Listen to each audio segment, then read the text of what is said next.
Good afternoon, gamers. What's up? My name is PBM. I don't know why I did that troll ass intro, but today we're just doing the good old patch note review that I do every single frickin' time there's patch notes. So let's just get into it. BACCHUS got a remodel. Yeah, I'm not gonna talk about the skins much actually, because you can't really see them. This is a cool skin. That's a cool skin. This is a cool skin. This one's okay, and this one's meh. And there you go, Poseidon got a dance. Everybody loves those. New adventure, Trial of King Hercules. It's a WoW dungeon. Pretty cool. Bug fixes, blah, blah, blah. I don't think any of these matter for gameplay that much. I don't know if this was actually a description or if it was a bug fix or blah, blah, blah, but whatever. Either way, doesn't really matter all that much. Item changes. So, if everybody has been living under a rock and not playing Smite that much, everybody has been complaining about Sunder. A lot of the reason that Sunder was being picked up was that at the start of the season, Heavenly, or Sprint, whatever you want to call that, got nerfed. Shell got nerfed. Basically every teamfight relic got nerfed, so you get to this point where the best relics in the game are Beads, Aegis, and Sunder, and that's pretty much what you mainly pick up. And then, you know, Blink is just normal Blink, stuff like that. So, Hi-Rez's response was, in addition to nerfing Sunder, which shouldn't be that big of a surprise, you'll see that in a minute, they're going to buff pretty much everything else. So Bracer of Undoing, increase recent damage loss time from 3 to 5 seconds. So basically the way Bracer works is within a certain amount, or within a certain interval, you take damage and you will heal 50% of that damage. So that interval is now 5 seconds. So if you take 1,000 damage in 5 seconds, and you pop your Bracer, you will heal 500 of that 1,000 damage, and all of your cooldowns get reset by 3 seconds, or lowered by 3 seconds. The Bracer upgrade just decreases the cooldown on it, and increases the heal from 50 to 60%. I do like Bracer a lot. I think it's a pretty underrated relic, and now you might see this get picked up a little bit more. It's a very fun relic to use. I don't know if it's competitively viable in Conquest. Heavenly Wings just decrease the cooldown on both of these. Overall, this is a good change. This is also a change to back up with the Horrific Emblem change. Normally, the Heavenly Wings cooldown should be longer than Horrific Emblem, and they wanted to lower the Horrific Emblem cooldown, so you'll see that at the upgraded ranks, Heavenly is 20 seconds longer of a cooldown, and at the normal ranks, it's 10 seconds longer of a cooldown. These actives are meant to just be, like, general teamfight actives, but they're not as impactful as something like a Shell. So the lowered cooldown should help reflect that. Something like Horrific Emblem doesn't really get picked up at all, and is probably still a relatively weak active, but now that it has a slow every 90 seconds, if you upgrade it, you know, that's pretty decent. Maybe you'll pick it up a little bit more. Phantom Veil decreased the cooldown from 180 to 150 seconds, and the upgrade is you decrease that by another 20, so from 150 to 130.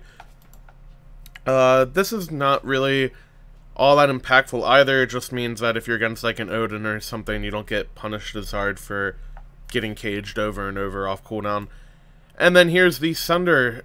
They only nerfed the base damage by 10 and the damage per level by 2. This is a pretty poor nerf in my opinion. I was never really on the Sunder bandwagon of just nerf the fuck out of the item and basically nerf it into the ground or remove it. I don't think that it was that OP. I think there was a lot of ways to play around it. It was a skill shot that you could miss. It's not a very hard skill shot, but you can miss it, which is obviously a balancing point. It's single target, and it can be body blocked if your team is playing around it properly. I don't think it was really all that broken of a relic. But that being said, if there was something I would definitely take off of it, would be the damage increase. It is, on the normal Sundering Spear, you take 15% increased damage, and then on the upgrade, it's 25%. To put that into perspective, a normal Shell reduces the damage you take by 5%. So, like, normal Sunder is already twice as effective, and then improved Shell is, I believe, 10% damage reduction, and improved Sunder is 25% damage increase. So, just the pure, like, flat damage increase that this item gives is why it's being picked up so much and why it's pretty broken. And the flat damage really just doesn't do much at all for that. So I'm glad they at least acknowledged that relics needed some balancing and needed some shifts in power, but I don't think that'll really happen that much because the Sunder nerf was so poor. Had they nerfed the damage increase by 5% on the normal to go from 15 to 10, and then by like 10 or 15% to put this one at 15 or 20 or whatever, or 5 or 10, not 10 or 15. But anyways, had they done that, then you might see Sunder get picked up a little bit less, but overall, these other relics just don't get picked up, not because of their cooldowns or anything like that, but just because they're not as good. Aegis and beads keep you alive better than Bracer does. Shell ends up being better in team fights and stuff like Heavenly Wings because this doesn't give you slow immunity. This also gives your team the Fatalis effect if you upgrade it, but your Hunter normally builds Fatalis anyway, so it's kind of a wasted investment in most cases. Even if you have a character like Akali as a jungler, they build Fatalis anyways, so because Fatalis is such a strong item on its own, there's no reason to build an additional Fatalis effect so that your freaking mage can have Fatalis. Like, no one cares. So, Heavenly Wings end up not getting picked up much at all. Same with Bracer. You might see some cheesy, like, lane starts with Horrific Emblem to try to kill people, but that's always been a thing and people still haven't gone for it. And then, obviously, like, Phantom Veil is extremely, extremely situational. So, in my opinion, even though they changed a lot, it actually changes nothing. I don't think that this will shift the relic balance kind of, like, at all, for the most part. That's just my 2 cents on it. Death Toll, increase the mana restored on basic attacks from 3 to 4. This is just so that the second one is clean, math-wise. So, a lot of people wanted Death Toll to be nerfed for cleave autos, as it says here. Gods like Bellona, Osiris, Erlang, Shen, Nike, anything with a cleave. Nike doesn't really apply, but any god with a cleave was very dominant in Soul Lane. They would out-clear people very hard, they would out-trade, and you basically could not fight into them, especially Wave 1, Bellona, and Osiris, excuse me. You couldn't really fight into them effectively at all. So what they have done is made it so that on cleave auto attacks, it will only give you half of the effect. So the full effect is 8 health and 4 mana, and now half of the effect will be 4 health and 2 mana on every basic attack hit after the first. So, say there are 3 enemies, you'll hit the 1 enemy, that'll count normally, that'll be 8 health, 4 mana, and then the other 2 will be 4 health, 2 mana apiece, so it'll combine for 8 health, 4 mana between them, so it'll end up being 16 health and 8 mana, whereas before, it would have been 24 health and then 9 mana. I think that's correct. Right? Yeah, it would have been 24 health and 9 mana. Now it is 16 health and 8 mana. So, gets nerfed a decent amount. I think it still means that those characters will be dominant in Soul Lane. Not dominant, but like, Bellona and Osiris are still going to be the top Soul Laners. It wasn't Death Toll making them good. Their actual kits dominate the lane on their own. But it is just a nice balancing tool moving forward for Death Toll, so I do like that change. They maybe could have gone a little more extreme on it, but either way, it's pretty good.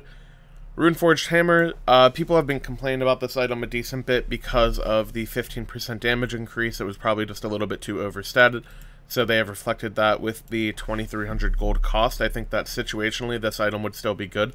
You could view it as a kind of mid-game item on something like a Thor. Maybe you can go like Boots, Jotun's Wrath into Runeforged into Titan's Bane, and that's like the build you would do before, and it still will do a lot of damage, but now it'll just cost you a little bit more gold. Overall, the item should still be fine. It's not OP anymore, if it ever was, and now it'll just be fine. God changes. Daji gets a lot of buffs. So, holy crap, I can't even... Can I fit them all on one page? Okay, I can barely. Horrible Burns applies a 10 to 30% slow depending on the rank, so her level 1. Her first ability, her little auto attack steroid, it will also slow you. This is really good for her kit because obviously if you are slowed, it'll allow her to get an additional auto attack off on you, so that means more bleed stacking up her passive, so not only does it give a little bit of CC, it'll also end up increasing her damage output on a combo. 1,000 cuts increases the base damage per rank from 15 to 95 to 15 to 115. This means that, just what it says right here, at the last rank it has 460 base damage, and now with the scaling increase as well, 460 base damage at 120% scaling. If you hit all 4 of these ticks on a squishy in the late game, it will do a crap ton of damage in addition to her passive, which isn't listed here because this isn't a god release, it's a buff, but whatever, blah blah blah. Now, knock-up immune, while channeling, this makes it similar to an ability like Isis's Wing Gust, so just kind of a consistency thing there, a little bit of utility to give the god some counterplay. Trickster Spirit, this is her 3, that it's like her little teleport to an enemy or an ally. Reduce the post-fire time from 0.2 to 0. This means that the second that you kind of fire this ability, it'll instantly go to them and you can instantly do stuff. So basically, as soon as you teleport, you can start casting your 2 or your 1 or whatever, and there's no animation time. Where's my little thing? There we go. Paolo can now be cancelled early. Right-clicking or cancelling will bring up the jump targeter, allowing Daji to jump from the Paolo early. Increase the duration of the shooting time from 3 to 5 seconds. I think this was a good change. I don't like this one. The deployable duration from 7 to 9 seconds. This means that she can actually be in the air for 9 seconds, I believe. Unless I don't know how... I may not understand how the ability fully works, but I believe this means that Daji can sit in the air for up to 9 seconds before she jumps down.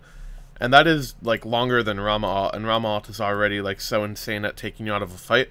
So I would have liked if they just kept this at 7 seconds and increased the firing duration. Or maybe this is just, like, the wall stays there after she jumps down. I could be completely wrong. Anyways, made the chains easier to see, blah, blah, blah. So Daji got a lot of buffs, so if you didn't like her on release, you may like her now. Fafnir has been one of the top supports for quite some time. Decreased his damage from 100 to 260 to 80 to 260, basically nerfing his early game damage by 20 at rank 1.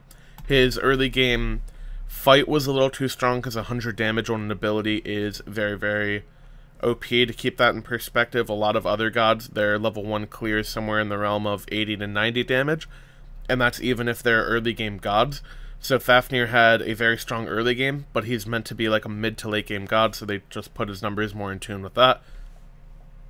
Coerce decreased the self-heal from 50 to 170 to 50 to 150. Not really a big deal. This is kind of just like cleaning up numbers a little bit. It is a nerf, but like 20 health, really not that big of a deal. Increase the mana cost from 50 flat to 50 to 70. This just means that if you're spamming this ability off cooldown in the late game, that you're going to be consuming a little bit more mana. The big note with this is if you are in your dragon form late game, your alt uses like 100 mana at the base just to cast it.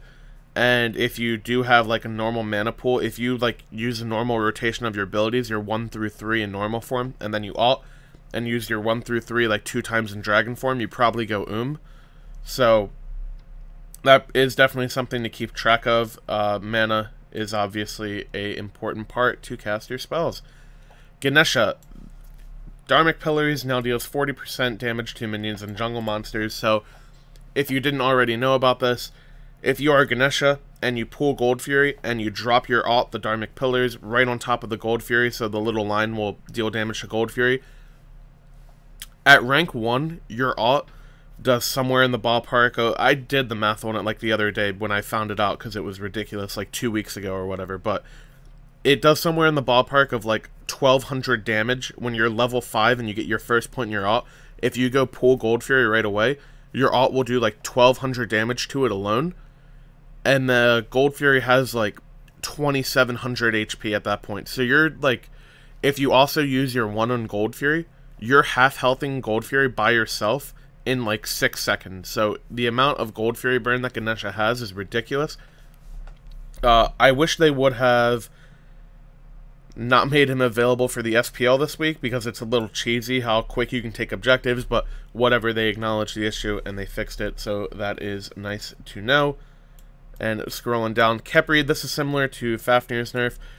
He was just too good in the early game. This is reduced damage by 2 at all ranks, so that ends up being 20 damage. Khepri's Rising Dawn ticks 10 times, so it goes from 12 to 10, which means this will be 100 damage at rank 1, whereas before it was 120 damage. So his early game gets a little bit worse. Khepri will still be a very dominant early game god and still very good at early clear. It just won't be too ridiculous anymore. I think they should have done similar to what they did with Fafnir, leaving the max rank ability damage just fine. 220 damage in the late game, or even 240 damage, isn't really a big deal at all, so they probably could have left that in my opinion, but they probably didn't want to like scale the rest of the numbers weirdly. Anyways, the last change this patch is Neith. Backflip increased damage from 60 to 220 all the way to 80 to 240, 20 damage per rank. Kind of a weird change if you're going to buff Neith. It seems like the best way to buff Neith would be to get her 2 increased in like damage or cast time or something. Like her 2 is kind of the ability that's weird, or like maybe increase the travel duration of the backflip. I don't think anybody would ever suggest backflip damage as a potential buff for Neith. I don't think that it really matters at all. The World Weaver stun duration is a decent buff in the early game, but I think Neith will still be pretty much ignored for the most part. Some people who main Neith, like Emily2 or Vedium or people like that, may look towards playing her a little bit more, but for the most part, in terms of competitive, I don't think she will change very much at all. She's an okay utility hunter, but in Smite, utility hunters aren't really the play all the time. Anyways, that is it for the patch notes. It was like 16 minutes. I almost got them done quickly, but not so much. But yeah, anyways, I hope you guys enjoyed.